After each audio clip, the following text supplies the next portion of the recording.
Mhaka hina ku na xi xin'wana nga xi dyondza ni ka hina vakreste or vapfumeri or vanhu lava nga ponisiwa or vanhu lava va nghenaka tikereke.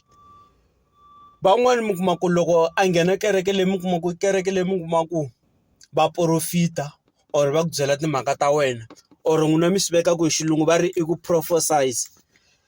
Loko u heta 2 weeks or n'hweti va nga n'wi profitanga or va nga n'wi byelanga timhaka ta yena or prophesize, wa tshika ku ya ekerekeni i ri because vanhu lava a va ni byeli timhaka ta mina na tshika kereke liya ni ya nghena kereke yin'wana.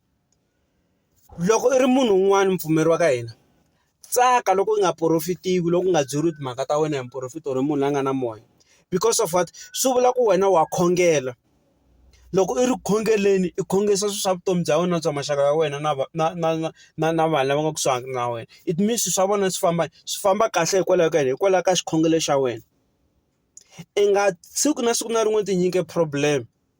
Loko i fika kerekeni u kuma ku heta vo ma 3 months 4 months va nga ku take or va nga ku prophesize or va nga ku byela tsaka. Tlula i giya i tsaka ku sungula ku yini ni le ku khongeleni. Swa ku na khongela na landzelela milawu ya Xikwembu loko khongeleni Xikwembu xi le ku amukeleni swirilo swa mina.